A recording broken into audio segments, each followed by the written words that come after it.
Минатиот месец највисоките американски функционери во Конгресот изјавија дека претседателските избори во САД ќе бидат фер и безбедни, благодарение на заострувањето на заштитните мерки, изголемувањето на соработката меѓу федералните, државните и локалните власти. From cyber threats, from physical threats, from operational risks. Од цајбер закани, од физички закани, од оперативни ризици и од странско малигно влијание. Една работа треба да се забележи, дека тоа е различноста и децентрализацијата на нашата изборна инфраструктура, бидејќи со неа управува државата. Во градот Александрија во Вирџинија, скенерите за гласачки ливчиња не се поврзани на интернет, што го прави процесот побезбеден од обиди за хакирање.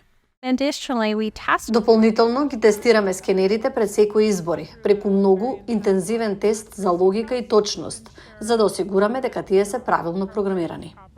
За да обезбеди транспарентен процес, градот обучува до 500 изборни службеници за прелиминарните и ноемвриските избори. Тие учат за тоа какви се барањата за гласање, како да работат со скенерите на гласачките ливчиња и да ги потврдат резултатите од гласачкото место. Колку луѓе се пријавиле, колку гласачки ливчиња поминале низ машината и тоа преку целиот ден. Ги ротираме позициите и не може да дојде до злоупотреба.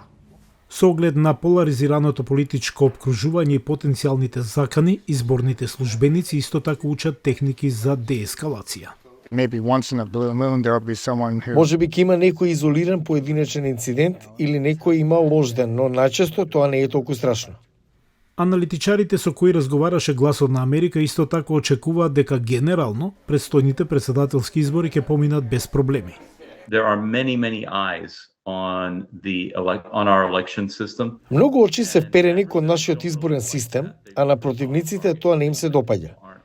Тие бараат меки цели, работи што луѓето на вистина не ги гледаат. Чувствувам дека од тие причини на вистина нема да има многу безбедносни настани околу изборите во 2024. Но постои уште еден вид закана за која гласачите треба да бидат свесни, велат поборниците за гласање. Постојат погрешни информации и дезинформации за гласачките системи за тоа како функционираат работите, за да ја подкопа довербата во нашиот демократски процес. Мислам дека тоа всушност представува многу поголема загриженост. Американските гласачи се охрабруваат да останат будни, да волонтираат како работници или самите да станат наблюдувачи и се потикнуваат да контактираат со властите доколку имаат прашања за тоа како функционира изборниот процес.